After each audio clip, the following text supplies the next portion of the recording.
title na incognito, which means one's identity is hidden, not revealed. Unang tanong mga kapatid, bakit ka nagmamahal? You may answer the question in silence. Bakit nga ba tayo nagmamahal? Iba't ibang marahil ang ating kasagutan. Pero makikita natin mamaya kung bakit tayo nagmamahal at kung papaanong dapat tayo magmahal. Sa ngayon ay tayo pa rin po ay nasa buwan ng pag-ibig na kung saan marami ang nag-update ng kanilang relationship status through social media. Sikat na sikat yan, lalo na sa Facebook. Merong mga thought balloon at kung ano-ano. At makikita natin doon ang iba't ibang status ng relasyon ng isang tao. Merong married, merong walang jowa, merong in a relationship, meron pang it's complicated. Pero bukod doon, may mga sinasabi pang separated, looking for a date, mingling. Pero may mga nakakatawang mga updates sa relationship na nakalagay doon ay momol. Alam niyo po yung momol? Yung make out lang. Meron namang hohol, hangout lang. Merong kokol. Alam niyo yung kokol? Coffee lang. Pero meron ding MU. Alam niyo yung MU? Ano yan, Ate Let? It's not mutual understanding. Ang sabi ng marami ngayon, it's malanding ugnayan. Yung MU. Well, mga kapatid, ano man ang relationship status ng isang tao, ang mahalaga, madama mo ang tunay na may isang tunay na nagmamahal sa iyo. Media, paki-flash ang homily. Ang mahalaga, maramdaman mo na may isang tunay na nagmamahal sa iyo. Sa Ebanghelyo mga kapatid, narinig natin ang isang paanyaya ng ating Panginoon na yung ating pagmamahal na natutunan, nakagisnan, ay kailangang dalhin sa mas mataas na antas. And this Sunday, mga kapatid, God is teaching us two things about love. Dalawang bagay po yung itinuturo sa atin. Bago ko ibigay yung dalawang bagay na ito, alam nyo, kapag ako ay nag-i-interview ng mga kakasalin, isa po doon yung tanong na ibinabato ko sa kanila, that what if a week before the marriage or a day before, nalaman mo na yung pakakasalan mo ay A, mayroong iba. Ikalawa, B, may anak na. C, bakla. D, tomboy. Anong gagawin mo? And there were many answers who courageously responded to me, gave their answer. Sabi na, Father, darating naman sa ganyang katotohanan. Pero, pakakasalan pa rin. Bakit? Dahil mahal ko siya. That's the common answer. Dahil mahal. Yung iba, mahal na mahal. Ganyan po mag-isip ang tao. Kung para sa pagmamahal, ihigitan kung ano yung kakayahang pantao. Iaangat sa isang antas na mas mataas. At kung paano ganyan po mag-isip ang tao, how much more pagdating sa paraan ng pagmamahal ng Diyos.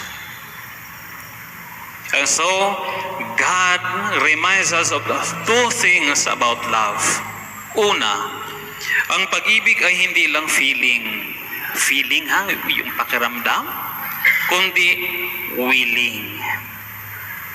Hindi lamang damdamin, hindi lamang puso. Kailangan merong paggusto, pag-iisip, pagpapasya. Dahil kung ang ating titingin pagmamahal ng Diyos, kung ang pinairal lamang yung kanyang feeling, nasaktan siya, niloloko ng tao, paulit-ulit na paggawa ng pagkakasala, ay baka wala na tayo dito. Pero ang pinakita sa atin ng Panginoon, ang isang pagmamahal na walang pagtatangi. Bakit nangyari yun, mga kapatid? Dahil ginusto ng Diyos na mahalin niya tayo sa kabila ng ating mga kasalanan. And that is willingness. Ginusto ng Diyos. Hindi lamang minahal ng Diyos tayo, kundi ginusto niya na tayo ay mahalin.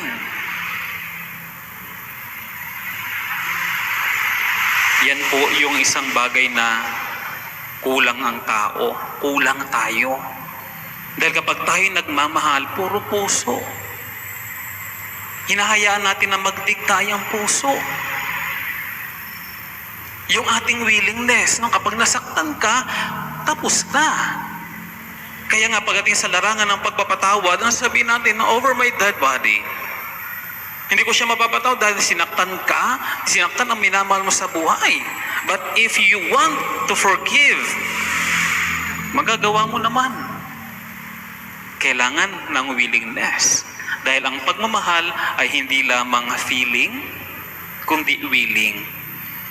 Ang kanyang pagmamahal ay para sa lahat na walang kondisyon, wala rin limitasyon.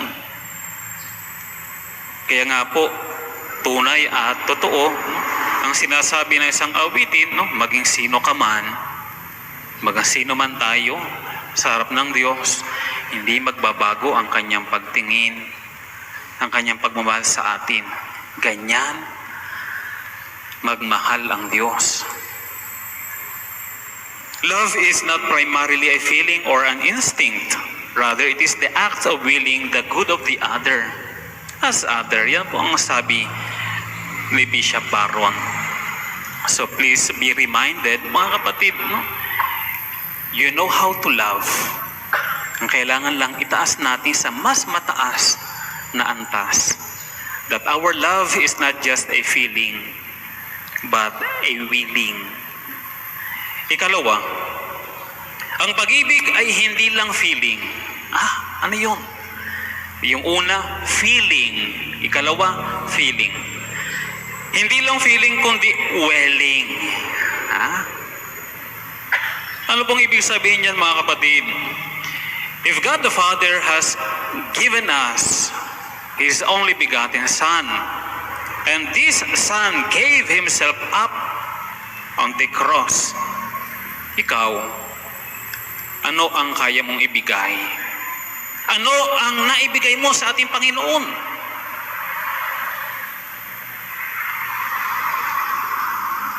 Oras? Bagay? Baka may higit ka pang pwedeng ibigay sa Kanya. Ang Diyos Ama, ang Kanyang anak. Ang anak, ang Kanyang sarili. Ano ang naibigay mo na sa Diyos? Ang pagmamahal ay hindi tungkol sa pagpuno sa kakulangan natin. It's not about filling up ourselves. Napunuin natin yung pagkukulang natin, napunuin natin kakulangan natin sa ating kapwa. It's not all about that. Ang pagmamahal ay tungkol sa pagpapaapaw sa mga bagay o katangian na meron ka. Hindi pagpupuno, feeling, kundi welling, pagpapaapaw, paapawin mo yung meron ka. Kung maunawain ka, matulungin ka, Masipag ka, hayaan mong malagana yan. We have faced so many tragedies, problems in our life. Alam natin yan at alam mo sa sarili yan. You fell, you rose up. Sa mga bagay na mga kapatid, alam mo sa sarili mo na mas tumitibay ka. Admit it and claim it that you are strong. You are strong because you have the strength. Kaya nga po, pagdating sa larangan ng pagpapatawad, pagtulong sa kapwa, huwag natin sasabihin na hindi mo kaya. You can because you have. You can because you are. Kaya mo dahil meron kang taglay.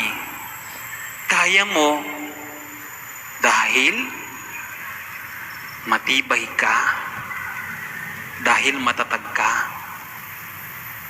So our goal in life is not to get things done. Our goal in life is to love people well, to love God well. So we go back to our question, bakit ka nagmamahal? Simply because ikaw ang unang minahal. Kaya nga po, anuman ang relationship status mo sa buhay, always remember that someone is truly loving you with a heart that is willing and willing. Tayo po ay tatayo, ipahayag natin ang ating pananampalataya.